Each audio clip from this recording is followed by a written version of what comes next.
Fala galera, hoje a gente vai estudar Êxodo capítulo 2. Eu sou André Maldonado e o AB7 é uma produção do JC na Veia.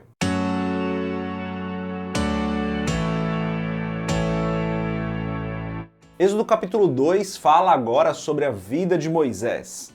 Então a gente faz uma transição da história do povo de Israel agora para a história de Moisés. Ainda é a história do povo de Israel, mas agora o foco aqui nesse capítulo é a história da vida de Moisés. É um capítulo ainda com uma narração bem rápida, ou seja, muitos eventos narrados em pouco tempo, e é um capítulo mais histórico, galera. Não é um capítulo de aprendizados diretos ali, de coisas que a gente vai ler e já vai extrair algo para nossa vida. A gente precisa conectar o que a gente está lendo com outras passagens, conhecer um contexto um pouco maior para tirar os aprendizados. Não significa que a gente não pode aprender nada, significa que é um capítulo para a gente conhecer a história, e conhecer a história é importante para a gente entender o restante da palavra, tá? Esses capítulos históricos são fundamentais para o nosso entendimento do todo, só as aplicações práticas é que não são tão simples de serem extraídas, como quando você lê Tiago ou lê Provérbios, que já tem ensinamento direto ali na sua cara, né? Pô, rapidamente você já pega algo e consegue aplicar na sua vida. Então, um capítulo um pouco mais histórico, tem aprendizado, mas é importante que a gente entenda aqui a história de Moisés e como ela se conecta com o povo de Israel. Mas antes da gente continuar nesse vídeo, se você não é inscrito no canal, se inscreve, deixa o seu curtir e compartilha essa playlist do estudo de Êxodo com outras pessoas, ou a B7, nosso devocional diário. E se você quiser comprar o livro Muito Além de um Pai, www.jcnaveia.com.br, lá tem um banner para você comprar o livro. Aqui no comecinho do capítulo 2 a gente vê a história do nascimento de Moisés e de como ele vai parar na casa de Faraó. Essa história é contada dos versos 1 a 9, é um texto um pouco mais longo, não vou ler ele todo aqui. Vou ler do verso 2 em diante alguns versículos, está escrito assim: E a mulher concebeu e teve um filho e, vendo que ele era formoso, escondeu-o 3 meses.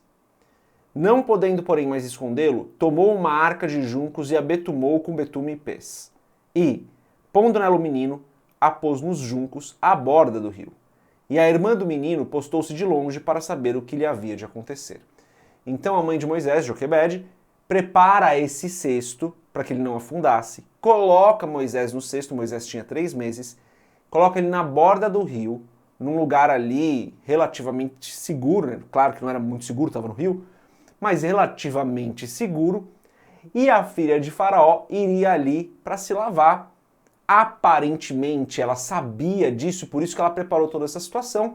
A filha de Faraó vê o menino, pega o menino, e a irmã de Joquebede, que já estava ali preparada, já fala com a filha de Faraó e fala: olha, se você quiser, a minha irmã pode criar ele por enquanto, tal.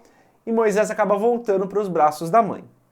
Num determinado momento da vida dele, Moisés vai para a casa de Faraó, né, porque a filha de Faraó havia achado, Moisés havia sido tomado como filho da filha de Faraó, né, como se fosse adotado por ela, e ele é criado então na casa de Faraó.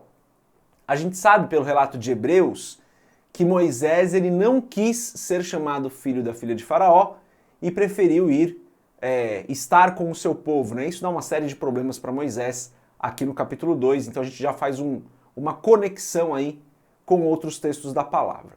O fato aqui é que Moisés ele nasce, ele é colocado no rio porque os meninos precisariam morrer, né? Lembra do capítulo 1? A gente falou sobre isso. Mas a mãe dele faz isso de uma maneira que ele ficasse seguro e ele acaba na casa de Faraó.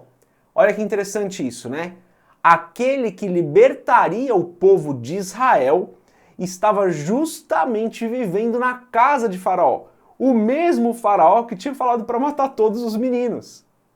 Olha que interessante isso, né? Olha como o poder de Faraó é diminuído e como os planos de Deus são muito maiores.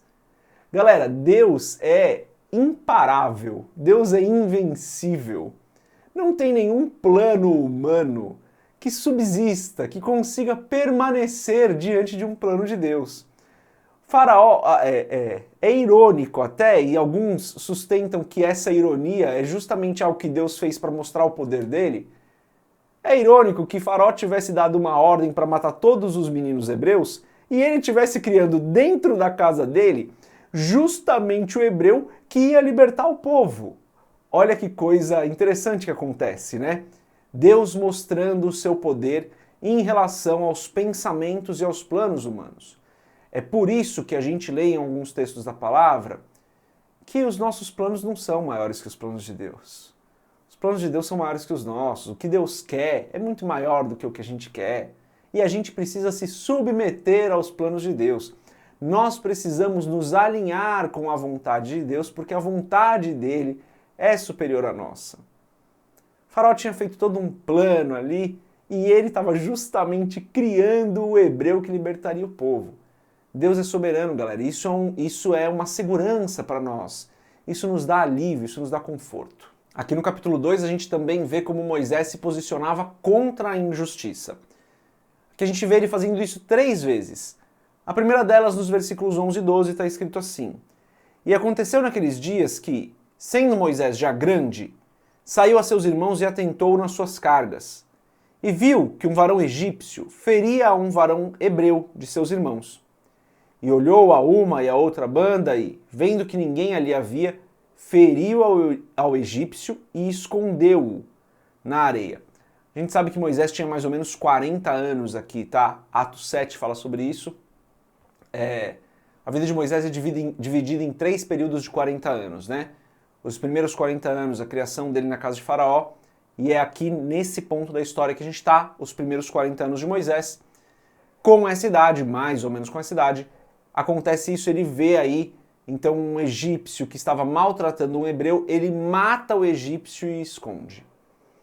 Uma atitude, né, que a gente não tem como concordar, mas ele viu a injustiça, ele se posicionou contra a injustiça. A forma como ele fez isso realmente não cabe, né, gente, não é discutível aqui, mas ele se posicionou contra a injustiça. A segunda vez que ele faz isso, a gente vê nos versículos 13 e 14, está escrito assim: E tornou a sair no dia seguinte, e eis que 2 varões hebreus contendiam, e disse ao injusto: Por que feres o teu próximo? O qual disse: Quem te tem posto a ti por maioral e juiz sobre nós? Pensas matar-me como mataste o egípcio? Então temeu Moisés e disse: Certamente esse negócio foi descoberto. Então a gente vê aqui, dessa vez, no outro dia, né, segundo o relato aqui, no outro dia, ele vê que 2 hebreus estão brigando, para o injusto ele vai tirar satisfação com ele, e ele percebe então que o que ele havia feito no dia anterior havia sido descoberto. Ele fica com receio porque ele tinha matado um egípcio, as pessoas sabiam, Faraó provavelmente o condenaria, então ele resolve fugir para Midian, e lá em Midian a gente vê a terceira atitude dele contra a injustiça. Nos versículos 16 e 17 está escrito assim: E o sacerdote de Midian tinha 7 filhas, as quais vieram a tirar água, e encheram as pias para dar de beber ao rebanho de seu pai. Então vieram os pastores e lançaram-nas dali. Moisés, porém, levantou-se e defendeu-as, e abeberou-lhes o rebanho. Então as filhas do sacerdote de Midian vão lá dar água para o rebanho, vêm os pastores e tiram elas de lá para que eles dessem água primeiro, e elas tivessem que ficar esperando. Isso não era justo, né? Moisés então se levanta e fala: não, calma lá, e resolve a situação ali, e elas conseguem então dar água para o rebanho delas muito antes do que elas conseguiriam fazer se Moisés não estivesse ali.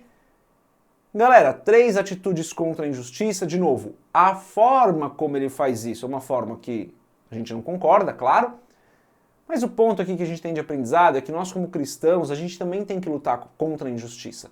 Não como Moisés fez, né? Claro que não, gente, pelo amor de Deus. Mas nós também temos que lutar contra a injustiça. A Bíblia nos ensina que quando nós sabemos que devemos fazer o bem e não fazemos, estamos cometendo pecado.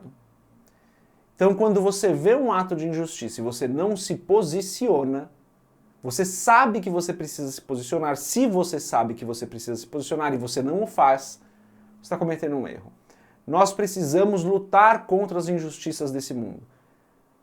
E aí, gente, eu não estou querendo criar nenhuma regra aqui, nenhuma doutrina, mas creio que o Espírito Santo vai falar no seu coração no momento em que você precisar se posicionar contra uma injustiça que estiver acontecendo. Uma que a gente pode sempre lutar contra é contra as injustiças sociais, contra a fome, contra a pobreza. A gente sempre pode usar os recursos que Deus tem colocado nas nossas vidas para abençoar pessoas que estão em situação de necessidade. É uma forma da gente lutar contra uma injustiça social. Uma injustiça onde faz com que algumas pessoas fiquem à margem da sociedade sem ter o mínimo necessário para suas vidas. Nós, como cristãos, precisamos ser abençoadores dessas pessoas. Então, faz essa reflexão. De novo, não estou querendo criar nenhuma regra aqui. Penso que, olhando para a palavra, nós precisamos, como cristãos, lutar contra as injustiças, a depender sempre da direção do Espírito para a gente não errar. Tem uma parte importante nesse capítulo, de novo, evento histórico, é importante a gente saber.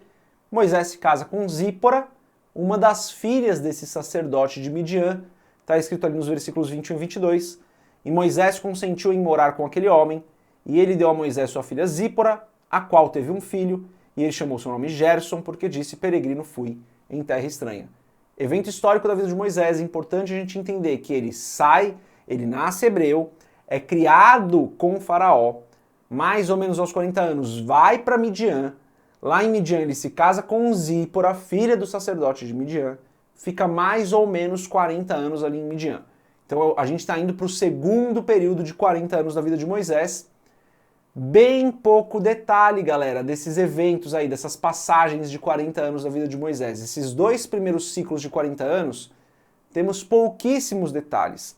Importante a gente entender a história, não tem muito detalhe aqui. Mas pro final do capítulo aí, dos versos 23 a 25, Deus então ouve o clamor do povo e começa a preparar Moisés para ser aquele que libertaria o povo de Israel das garras, das mãos do Egito, que é a história que a gente vai ver ali no capítulo 3.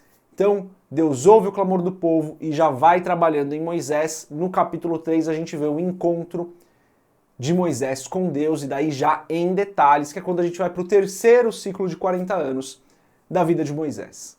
Galera, é isso. Como eu falei, um capítulo histórico aqui, a gente precisa saber a história, precisa entender o que aconteceu com Moisés para a gente poder compreender o plano maior, poder compreender a palavra como um todo. Termino sempre esses vídeos aqui com uma breve oração, então se você puder, se você quiser, feche seus olhos, curve sua cabeça e ore comigo. Pai, Tu és santo e bom, Tu és justo e fiel, Tu és o Deus soberano, não há nenhum outro como o Senhor. Pai, eu peço em nome de Jesus que o Senhor perdoe os nossos pecados e as nossas falhas, porque nós erramos, nós falhamos, nós muitas vezes não fazemos aquilo que é a Tua vontade, deixamos de fazer o certo. Por isso eu peço, Senhor, perdoa-nos e direciona-nos. Ensina-nos a fazer a Tua vontade, mostra-nos o caminho, Senhor. Em nome de Jesus eu peço que o Senhor esteja conosco, nos guiando, nos protegendo, nos livrando do mal, nos dando cada dia mais entendimento da Tua palavra. Ensina-nos a sermos abençoadores das pessoas, Pai, lutando contra as injustiças que acontecem à nossa volta. É o que eu peço em nome de Jesus. E se você concorda com essa oração, você diz amém. Galera, é isso. Logo sai o vídeo de Êxodo 3. Deus abençoe a sua vida. Paz.